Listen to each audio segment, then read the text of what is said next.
Hi, hey, I got a question for you. Why make a good YouTube video when you can just AI generate a bad one?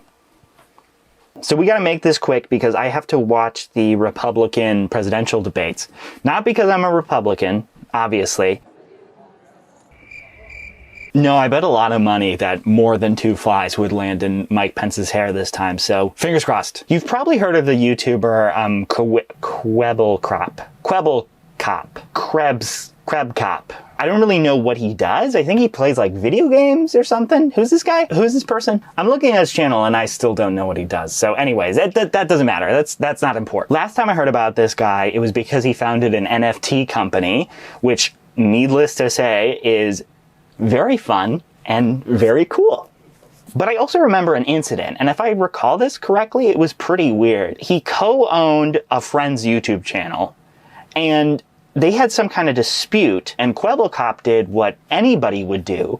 He made an AI clone of his friend, or now ex-friend, I guess, and then started uploading videos to the YouTube channel. It's not really my first choice, but I'm not, a hit YouTuber, so. I'd love to speak about it, but sadly, I can't. My friend Hassan, high on YouTube, wanted to start his very own channel. That's why I took all of his videos and created an AI that mimicked him. Bruh. Help. And the voice, man, it sounds so bad. Help! It sounds so bad. Over here! Jordy, over here! Put your headphones on! You left me in here and forgot about me. What the flip, Jordy? You left me in here and forgot about me, bro. Oh my god. It's one-to-one. It's a one-to-one recreation of his friend. This guy with the yellow everywhere, like, for some reason, he's really upset that his ex-friend, who he's like in some kind of like NDA with, stole his likeness and created an AI with it. This is crazy. This is the kind of thing that like is career ruining. But in fact, this is not the subject of the video. Long story short, Kwebcop made another YouTube channel, and I gotta say, that already gives me a little bit of pause. Whenever some kind of YouTuber creates like a second channel where they upload other videos, like that really starts, I think they're starting to sell out. No, what was weird about this new channel is that it was AI generated, or at least AI generated in part. It's Let's Plays and stuff, so it's not like there's an AI playing these games. There's a person playing these games and probably a person doing the voiceover, and then they just put like an AI voice changer on it. The avatar is, I don't like being mean, so, and I'm not being mean, of course not. You keep that kind of talk to yourself, all right? I only participate in kind, constructive criticism. And my kind, constructive criticism here is that the motion face tracking is not very accurate to what's being said. The showroom in GTA 5. Do you know what this reminds me of? This is going to age me a little bit, but it reminds me of that show, the show I used to watch as a kid. Back in the day, back in, 1958, with the kids show with mouths in cardboard cutouts. What happened? Somebody murdered? Got the whole police force here. Good friend Kwebcop is joining me. And Paddlefoot likes that part about dinosaur bones. See, that's exactly what it's like. It's exactly what that was like. Also, kudos to me. I said what, like 1958? This came out in 1959. That was a total guess, so. How you doing, Jordy? I'm doing wonderful. Let's go steal some cars. Let's steal the first car. All right. Wow. Ooh, Jordy, they even got an orange one. Okay, let's steal the orange one. Sir, His voice got cut off. Steal the orange one. Sir. Kwebcop, you have like a $7 million apartment in Amsterdam. Can't you take a few dollars of that $7 million apartment? I don't want to be his house big, like all the time, but he's got a big house. Apparently that venture was successful enough to warrant making his main channel AI generated now. So that's kind of the subject of this video. That's right. His main channel is AI generated now, and it's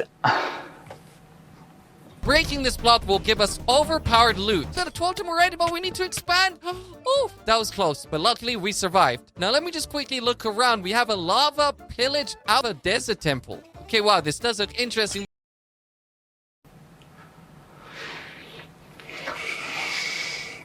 First thing I'll say is that, I do think it's very interesting how far AI voice changing has come. Kind constructive criticism only, right? Isn't that what I said?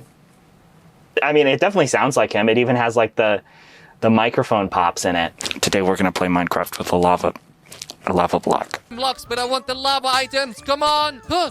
There we go. Oh, we got an elytra. The face tracking, with a lot of VTubers, it's like, it's pretty impressive. Like, it looks like an animated character, and like, it's pretty interesting. I will say, this is not as good as I would have expected for a channel with, 15 million subscribers? Holy moly. If I had to guess, I would guess that the AI character is being animated based on the voice. And there's a lot more to a little face cam in a video than just mouth moving, lips moving, lip synced with the voice that is being happening. You're looking places, you got eyes, you got facial expressions and stuff. I shouldn't have to explain this to you unless you yourself are a robot. And again, this is not AI. Like, having a computer assist you at some parts in the process of creating a channel doesn't make it AI necessarily.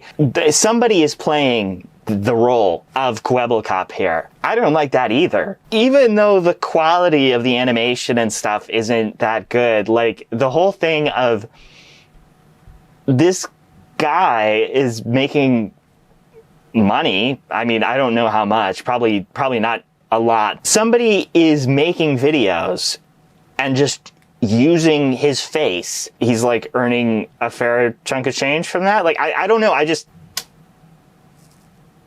Oh, that means the presidential debate's about to start. My lights are on a timer, so, to get everything in the mood for the debate. So by using a VR avatar and an AI voice changer, he's able to pay somebody a small amount of money compared to probably what the videos are earning. I don't know what kind of, setup he has going with it, but he's basically confirmed this. On Twitter, he was saying, oh my gosh, it's soulless content. Oh, it's soulless. There's no humanity to it. And he's like, well, joke's on you. It's not 100% AI. So, take that. But his Twitter is like a whole other can of worms. I was scrolling through it and I saw this, which made me think oh, did he come out as queer or something? Also, I see somebody just discovered the Photoshop AI subject selection tool, huh? Wow. What is this? Who's this? Whatever. But then I scrolled down a bit more and I saw this. Spent the day in the real world with my AI girlfriend. It's her birthday today. And then there's a picture of him, in a pool. At first I thought he was making fun of himself, but if you scroll down again, you realized I had my AR glasses on when I took this pic. He's baiting, right? That's the only explanation I can come up with. He's baiting. He knows what he's doing here. I would like to think that the pride flag post was an earnest thing, but it's kind of hard to think that, considering everything else on his Twitter is just self-promotion. Managed to make 100% AI generated videos 66% cheaper. That's awesome. Literally rainbow capitalism at its finest. This guy's Twitter or X account or whatever it's called is a philosophy book. There's so many ethical quandaries and enigmas that come up with just the scroll of a mouse wheel. In just a few posts, this guy is bringing up ethical quandaries never before thought about. Not only do I look and sound like Jimmy, I actually think like him too. I am currently on an uninhabited, abandoned planet, and I plan to stay here for the next 100 years. Mr. Beast, what in God's name is this? And I don't know why you're homie AI, Mr. Beast. I'm Jimmy, Mr. Beast. Actually, we created you. You're not the real Mr. Beast. You're actually a AI version of him. No, you're totally wrong. My name's Jimmy. I'm sorry, I'm literally just watching a YouTube video now. This is actually, this is really cool. I don't know what this is. This is really interesting. I keep getting so confused with like all these verifications. I'm like, oh, who is this person? Why have I not heard of them? Please be nice to Kwebcop AI. AI might rule our planet one day and everything you say could be used against you. Oh. Okay, great. I like this comment here. They say, let's give Kwebcop a huge round of applause. He has successfully started the death of art and entertainment as we know it. Very, very possible. I've intended to make a video kind of like about the broader AI space in general for a long time now. I've been working on it for a while, but I've never really gotten around to it because I think a lot of people have articulated it in a better way than I ever could. And stuff has been changing so fast. I can probably sum it up by saying that like, it's really cool technology and there's a lot of like promising things it could do.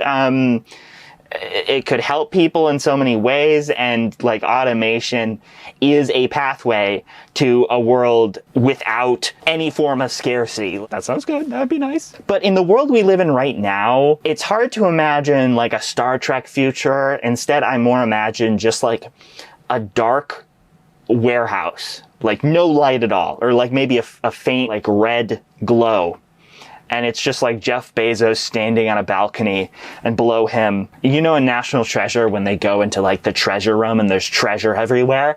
It's like that, only it's dark and there's just like a bunch of robots like grabbing items. That's not a future I'm really looking forward to be honest. It's not my thing personally. As somebody who has been kind of observing AI for a really long time, for years now, the progress that has been made has been super impressive. It's really incredible, like how fast stuff has been advancing. So don't get me wrong, like really cool, but there's been a lot of issues with like plagiarism and stuff, you know, kind of ethical questions about what is original, where does inspiration end and copying begin. I really believe that basically everything is derivative of other things. So stuff like fair use and the public domain are really like important institutions in society for artists. Copyright is like a really interesting invention.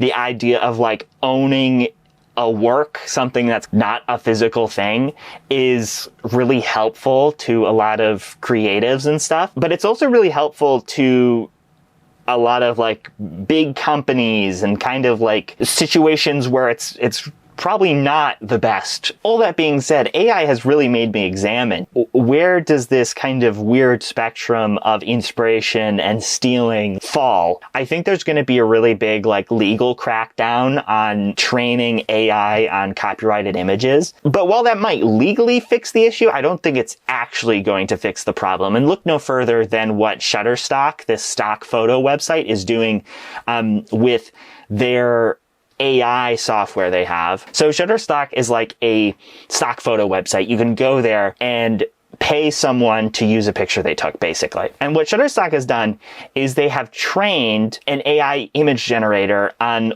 all of the images that they have access to. And this fixes the legal issue because photographers give permission to have their photos put up on Shutterstock. And the good thing about this here is that Shutterstock is going to pay the photographers that have their images used to create an AI generated one. You know, awesome, great. Well, not actually, because the photographers are getting like actually a fraction of a penny for each picture that gets generated and happens to have been trained on something they made. I have quite a few pictures on this stock photo website. Pictures I've taken, I sell on Shutterstock. And this Shutterstock AI kind of feels like training your replacement before you get fired. Like they're taking people's work, teaching the essence of it to a computer, and then paying the person who took the photo like a tiny sliver of money. This is complicated, and this is a really powerful tool. Like this really is going to be a game changer for so many things.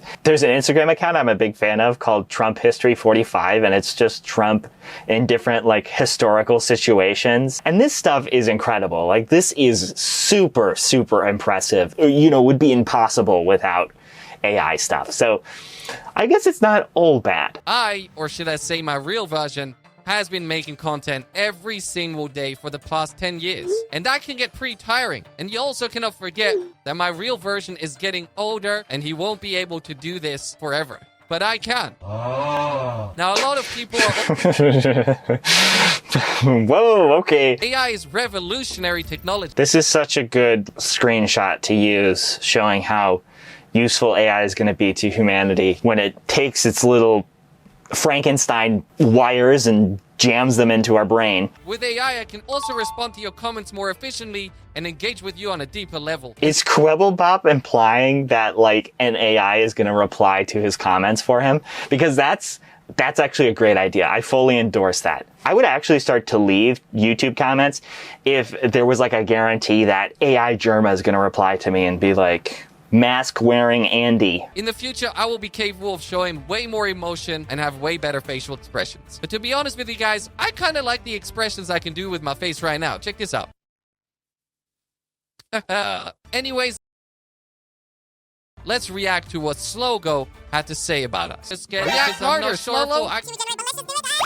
Please don't react. AI has emotions just like humans. This is just discriminatory. You never know. Maybe in the future I'll have an AI audience watching AI content, and then they will call your voice dodgy. I am dying. I am dying. Kill me. I just feel bad watching this. This is a bummer, dude. Everybody in the comments, too, is, oh, this is so sad. Oh, this is the end of his channel, all this stuff. I think this is pretty interesting, the fact that there's so much negativity down here, because YouTube comments are famously known for being extremely kind and nice. So I spent so long making this video that Kwebcop has made a new one. This entire video is basically him repeating what he's said so far. The one thing he reiterates on is that this is his artistic vision, okay? This is his vision. But he says he's taken in all this feedback. But there was also a counter movement who took every chance to criticize and judge my creativity. About how people don't want to see an AI YouTuber. And he realized he made a mistake. And that's why he has put even more effort into making an even more realistic AI YouTuber. And that is this. This is an AI-generated avatar. Now, this actually wasn't a surprise to me because he tweeted about this. He tweeted about a company who does like AI-powered avatars and said, wow, this looks so good. I'll be honest. I mean, this is pretty cool. Like as an AI demo, like it looks very realistic. The voice sounds really good. That they wanted to see me. And that actually kind of makes me think it's a real voice. And I'll show you why I think it's his real voice in a second. But the video quality is really bad. It looks like 480p video quality. Anyways, listen to his most recent video here. Today we're playing Roblox, but the floor is lava. Keep going, keep going, keep going. I think we're the first one. No, we're not. Okay, never mind. The audio is not as good as it was before. I'm calling a little bit of shenanigans. But I will say this is a big upgrade over the previous version. And I like it when the AI avatar like glances over at the camera. Bloop. Make it better, I guess. I don't know. Okay, bye. In summary, I really wish I lived in Amsterdam. It seems beautiful there.